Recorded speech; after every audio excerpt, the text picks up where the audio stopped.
Hello dear parents and students, जैसा कि आपने थंबनेल में देखा, आखिर क्यों हम अपने बच्चों या रिलेटिव्स का एडमिशन केवीएस के स्कूल्स में कराएं, चाहे ये क्लास 1 में है या फिर क्लास 6 में या फिर 11th में। क्योंकि अगर आपको अपने बच्चे की एंट्री करानी है केंद्रीय विद्यालय के स्कूल में, तो आपको क्लास 1 ही बेस्ट ऑप्शन रहता है, क्योंकि बाद में सीट पूरी होने पर हमें क्लास 6 या फिर 9th या फिर 11th में ही मौका मिल पाता है। तो इसी के ऊपर आज हम 11 फैक्ट्स को जानेंगे। आखिर कैसे केंद्रीय विद्यालय के स्कूल हमारे बच्चों के भविष्य को उज्जवल बनाने में महत्वपूर्ण योगदान दे सकते हैं। तो चलिए देखते हैं बारी बारी से। तो इसमें जैसे फर्स्ट रीजन आ जाता है फीस स्ट्रक्चर। केवीएस का फीस स्ट्रक्चर बिल्कुल ही नॉर्मल है, बाकी स्कूलों की तरह यहाँ कभी भी एक्स्ट्रा रुपीज़ की डिमांड नहीं होती। क्लास 1 एंड 2 के बच्चों के लिए सीधा 1500 रुपये क्वार्टरली है, मतलब एक महीने का 500 रुपये। उसके बाद क्लास 3 to 8 यहाँ पर ओनली 1800 रुपीज़ क्वार्टरली होता है, 1800 रुपये, मतलब 600 पर मंथ। उसके बाद क्लास 9 एंड 10 का फीस भी ज़्यादा नहीं है, 2400 रुपये ही है। और उसके बाद 11-12 में ये 3000 पर क्वार्टर पड़ जाता है। तो फीस के मामले में आजकल महंगाई का दौर है। अगर आप किसी भी प्राइवेट स्कूल में जाते हैं तो उसका एनुअली चार्ज बहुत ही ज़्यादा रहता है। तो यहाँ एनुअली चार्ज और एडमिशन फ़ीस के नाम पर ऐसा कुछ भी नहीं लिया जाता, केवल ओनली 25 रुपीज़ एडमिशन आपका लगेगा। अगर आप ट्रांसफरेबल जॉब में हैं, गवर्नमेंट जॉब में हैं, एक जगह से दूसरी जगह जाएंगे तो उसमें बस अगले स्कूल में जाएंगे आप टीसी लेके, तो सेम क्लास में 25 रुपीज़ में एडमिशन हो जाता है और फिर क्वार्टरली 1500 या 1800 आपको पे करना होता है। एनुअल चार्ज कोई नहीं होता, जैसे कि आप कोई प्राइवेट स्कूल में जाएंगे तो उधर सीधा आजकल 30 से 40 हज़ार रुपये किसी भी स्कूल में एनुअल चार्ज ले लिया जाता है। तो फीस के मामले में ये बिल्कुल सही है। उसके बाद सीबीएसई पैटर्न है, इंग्लिश मीडियम, एनसीईआरटी की बुक्स को फॉलो किया जाता है। इधर एनसीईआरटी बुक्स पूरे इंडिया में सेम रहती हैं। अगर क्लास 1 जैसे कैटेगरी 1 जो पेरेंट्स ट्रांसफरेबल जॉब में हैं, सेंट्रल जॉब में हैं, उनका ट्रांसफ़र हो जाता है तो बच्चों की पढ़ाई डिस्टर्ब ना हो, इसलिए एनसीईआरटी की बुक्स को फॉलो किया जाता है। और सेम पैटर्न हमेशा, सेम टाइम टेबल हर केवी में आपको देखने को मिल जाता है। उसके बाद है वेल क्वालिफाइड टीचर्स। यहाँ टीचर्स ऐसे ही नहीं ले लिए जाते कि बीए पास हो गई किसी की तो सीधा हम बुला लेते हैं, कोई घर में ट्यूशन पढ़ा रहा है तो ऐसे टीचर्स को यहाँ नहीं लिया जाता। कम से कम टीचर्स का देखा जाता है कि उसके पास सीटेट हो। और अभी तो एग्ज़ाम हुआ था, नेशनल लेवल पे इसका एग्ज़ाम होता है। एग्ज़ाम के बाद स्पेशल इंटरव्यू लिया जाता है अलग अलग सिटीज़ में। इंटरव्यू के बाद ही एक टीचर का, केवीएस टीचर का यहाँ सिलेक्शन होता है। तो हर जगह पोस्ट यहाँ आपको पूरे फुली फील्ड मिलेंगी। आजकल केवी में, हर केवी में टीचर्स की कमी नहीं है, हर जगह आ गए हैं, नए टीचर्स हो गए हैं, तो टीचर्स का भी इधर कोई वो नहीं रहता। हालांकि ट्रांसफ़र में थोड़ा सा हम 10-15 दिन का डिस्टर्बेंस देख सकते हैं, टीचर जाते हैं आते हैं, तो वो कोई बड़ा इश्यू नहीं है। उसके बाद 4th नंबर पे है मिसलेनियस टीचर्स, आपको यहाँ देखने को मिल जाते हैं। अगर बच्चा पढ़ाई में अच्छा नहीं कर रहा तो यहाँ बहुत सारे अदर फील्ड्स हैं जिसमें ये टीचर्स बच्चे के ओवरऑल ग्रोथ पर पूरा ध्यान देते हैं, जैसे कि वर्क एक्सपीरियंस टीचर हो गया इलेक्ट्रिकल डिपार्टमेंट में, मतलब अच्छा बताने के लिए, या बच्चों का अच्छे से कुछ भी मतलब हम सिखाते हैं उसमें। जैसे फिर आर्ट एंड क्राफ्ट का टीचर है, अलग रहता है। लाइब्रेरियन अलग रहता है। फिजिकल हेल्थ, जैसे पीटी टीचर हम बोलते हैं, तो फिजिकल हेल्थ टीचर एक अलग से रहता है। म्यूजिक टीचर आपको हर केवी में देखने को मिलेगा, हर केवी में ये 5 टीचर आपको देखने को मिलेंगे।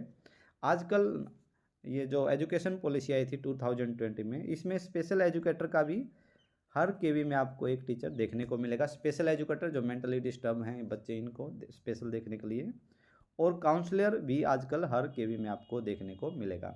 तो ये 2 टीचर मतलब आप बाकी प्राइवेट स्कूल में देखने को आपको नहीं मिल सकते, केवी में आपको ये देखने को मिलेंगे। तो एक पूरा full settle pack of teachers होता है इधर। तो बच्चा अगर कहीं किसी भी फील्ड में अगर पिछड़ रहा है तो ये टीचर्स उसका पूरी तरीके से हेल्प करते हैं। इसके बाद हम बात करें प्रॉपर टाइम टेबल। हर केवी में एक टाइम टेबल होता है कौन सा सब्जेक्ट कब पढ़ाया जाता है। PT1 पीरियोडिक टेस्ट लिए जाते हैं, यहाँ हाफ ईयरली टेस्ट लिए जाते हैं। फिर उसके बाद PT2 होता है और फिर सेशन एंडिंग एग्ज़ाम होता है। तो हर चीज़ का टाइम टेबल फिक्स होता है, कब यहाँ छुट्टियाँ होती हैं वो पहले ही डायरी में बता दिया जाता है। वीक में हर सब्जेक्ट का क्लास रहता है, यहाँ म्यूजिक का भी क्लास रहता है, वर्क एंड एक्सपीरियंस का भी रहता है, आर्ट का भी रहता है। तो हर मतलब एक वीक में बच्चे को सभी तरह की क्लासेस, फिजिकल हेल्थ से भी मेंटल हेल्थ से भी रिलेटेड क्लास आपको देखने को मिलती हैं, जो बच्चे के ओवरऑल ग्रोथ में बहुत ही इम्पोर्टेंट रहती हैं। असेंबली में जैसे 2 दिन में योगा कराया जाता है, योगा PT कराई जाती है बच्चे की फिजिकल हेल्थ के लिए, और ऐसी बहुत सारी एक्टिविटीज़ हैं। उसके बाद 5th नंबर पर है CCA और CMP। CCA को करिकुलर एक्टिविटी, अगर बच्चा पढ़ाई में अच्छा नहीं कर रहा तो म्यूजिक में, डांस में कहीं तो बच्चा कुछ मतलब यहाँ बच्चे को देखा जाता है, डिफरेंट टाइप्स ऑफ एक्टिविटीज़ में भाग लेगा बच्चा, तो उसके लिए बहुत ही अच्छा रहता है। अगर बच्चा म्यूजिक, डांस या फिर किसी और क्विज में हो गया, जैसे यूथ पार्लियामेंट में होता है, बोलने में अगर अच्छा है, तो KVS खुद के खर्चे पे, एक्सपेंडिचर पे बच्चे को रीजनल लेवल पे लेके जाता है। उसमें पेरेंट्स का 1 रुपये भी नहीं लगता। किसी भी तरीके से बच्चे को हम बाहर के स्कूलों में लेके जाते हैं, अगर बच्चा अच्छा करा पढ़ाई में भी, जैसे क्विज होता है टाइम टाइम पर, और म्यूजिक और डांस का अलग अलग सोलो डांसेज ऐसे प्रोग्राम होते हैं। अगर बच्चा पहले स्कूल लेवल पर देखा जाता है, उसके बाद रीजनल लेवल पे लेके जाते हैं, उसके बाद स्टेट लेवल और नेशनल लेवल पर भी बच्चे को बिना खर्चे के, पेरेंट्स का 1 रुपये नहीं लगता। फ्लाइट में भी ले जाया जाता है तो पूरा खर्चा होता है, ये केंद्रीय विद्यालय के स्कूल उठाते हैं। खाना पीना सब स्कूल देखता है। फिर उसके बाद आता है 7th number scout and guide. आपने सुना होगा, NCC, नेशनल कैडेट कोर। तो ये बहुत ही इम्पोर्टेंट बच्चे के ओवरऑल ग्रोथ डेवलपमेंट के लिए बहुत ही ज़रूरी चीज़ें हैं। NCC शायद क्लास 9 से ले सकता है बच्चा। स्काउट एंड गाइड 8 ईयर का होते ही हम, जैसे प्राइमरी में कब और बुलबुल सेक्शन होता है, तो उसमें पार्टिसिपेट करते हैं। बच्चे को दूसरे स्कूलों में ले जाया जाता है, मतलब बच्चे का थोड़ा अच्छे से वो पार्टिसिपेट करे, बाहर की चीज़ों को जाने समझे। तो क्लास 3-4 से ही बच्चे को दूसरे स्कूल या स्कूल लेवल पर प्रोग्राम कराए जाते हैं 1-2 दिन के लिए। 6 क्लास में हम स्टेट लेवल के लिए भेजते हैं। उसके बाद नेशनल स्काउट में प्रेसिडेंट अवार्ड के लिए जाता है बच्चा, तो वो उसके फ्यूचर में बहुत ही बेनिफिशियल रहता है।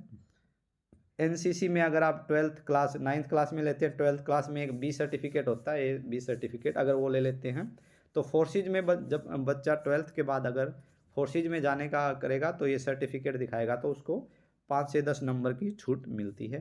तो हर KV में आपको NCC और स्काउट गाइड देखने को मिल जाएगी। उसके बाद 8th नंबर पर है लाइब्रेरी फैसिलिटी। तो 99 KVs में आपको लाइब्रेरी अलग से देखने को मिल जाएगी। हर क्लास का बुक्स भी स्कूल प्रोवाइड करता है बच्चे को। अगर अपना बुक डोनेट करना चाहें सेम क्लास का और अगली क्लास का लेना चाहें, तो बुक फेयर हमेशा KVS के स्कूलों में लगता है। तो अगर आप एक बार बुक खरीद लिए क्लास 1 का, क्लास 2 में देते हैं, तो आगे आपको कभी भी बुक खरीदने की ज़रूरत नहीं है, क्योंकि स्कूल प्रोवाइड करा देता है। स्कूल में लाइब्रेरियन का पोस्ट होता है, वो हमेशा आपको हर स्कूल में मिलेगा।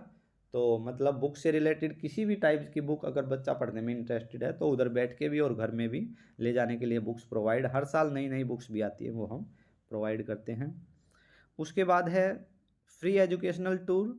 साल में बहुत सारे एजुकेशनल टूर आते हैं, जैसे क्विज का हो गया, यूथ पार्लियामेंट हो गया, तो बच्चे को रीजनल लेवल पर ले जाया जाता है। उसके बाद स्टेट लेवल और नेशनल लेवल पर भी ले जाया जाता है। पेरेंट्स का इसमें 1 भी रुपये नहीं लगता। पेरेंट्स का बात करें तो बस फीस का रुपये लगता है। उसके बाद कभी भी पेरेंट्स से एक्स्ट्रा रुपीज़ नहीं लिया जाता। उसमें जहाँ भी बच्चे को ले जाएंगे पूरा खर्चा स्कूल उठाता है, जहाँ भी ठहरने का है, खाने पीने का, टोटली स्कूल उसमें खर्च करता है।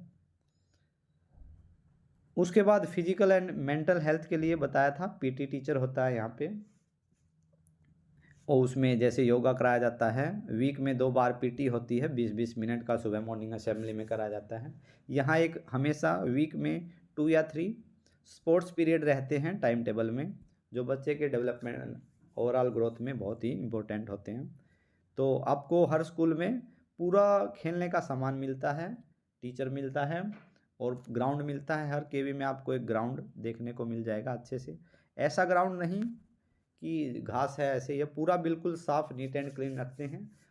तरह तरह के गेम्स, बास्केटबॉल, वॉलीबॉल, ये आपको देखने को ग्राउंड मिल जाते हैं। उसके बाद इन स्कूलों में पीटीएम और PTA parent teacher association parent teacher meeting पर भी काफ़ी ध्यान दिया जाता है। जब भी पीरियडिक टेस्ट होता है, 1 होता है जैसे जुलाई में होता है, फिर हाफ ईयरली होता है अक्टूबर में, PT2 होता है जनवरी में, और सेशन एंडिंग मार्च में हो जाते हैं। तो जब भी ये टेस्ट होंगे पेरेंट टीचर मीटिंग की जाएगी, उसमें हर बच्चे का फीडबैक लिया जाता है, पेरेंट्स को बताया जाता है उनका कैसे कहाँ कहाँ बच्चा पिछड़ रहा है उसके बारे में डिस्कस होता है। तो ये सब बातें थी KVS के बारे में 11 पॉइंट जो हर पेरेंट्स को जानने चाहिए, और कैसे ये स्कूल एक बच्चे के ओवरऑल ग्रोथ में बहुत ही आजकल आज के दिन में बहुत ही यूज़फुल हैं। तो इन बातों का हमने जिक्र किया। इन सब को देख के आप अपने बच्चे का एडमिशन क्लास 1 अभी शायद 2-3 दिन में रजिस्ट्रेशन के लिए क्लास 1 के लिए फॉर्म निकल आए, तो आप अपने बच्चे का एडमिशन इसमें केंद्रीय विद्यालय में करा सकते हैं। क्लास 1 में एडमिशन रजिस्ट्रेशन करना ही बेहतर रहेगा, क्योंकि बाद में वैकेंसीज नहीं रहती। कई बार बच्चे ट्रांसफ़र होकर चले जाते हैं, पेरेंट्स बच्चों के, तब 1-2 वैकेंसी होती है, वरना बाद में एडमिशन मिलना थोड़ा मुश्किल हो जाता है। तो आज की वीडियो में बस इतना ही था। ये बताना ज़रूरी था कि केंद्रीय विद्यालय बाकी स्कूलों के मुकाबले कैसे बेहतर है और कैसे आपके बच्चे के भविष्य को उज्जवल बना सकते हैं। ऐसे ही KVS से रिलेटेड मैं 4-5 वीडियो और लेके आऊँगा, जिसमें बताया जाएगा RTE कोटे के तहत कितना एडमिशन बच्चों का मिलता है, कैटेगरी 1 कैटेगरी 2 क्या होता है, और अदर तरह की KVS के क्लास 1 या फिर क्लास 3, 4, 5 जितना भी एडमिशन से रिलेटेड वीडियोज़ मैं लेके आऊँगा। अगर आपको इन सब के बारे में जानना है, KVS के बारे में अच्छे से जानना है, तो मेरे चैनल को सब्सक्राइब कर सकते हैं। वीडियो को लाइक करना तो बनता ही है, इतना कुछ बताया गया है। तो thanks for watching this video. मिलते हैं नेक्स्ट वीडियो में।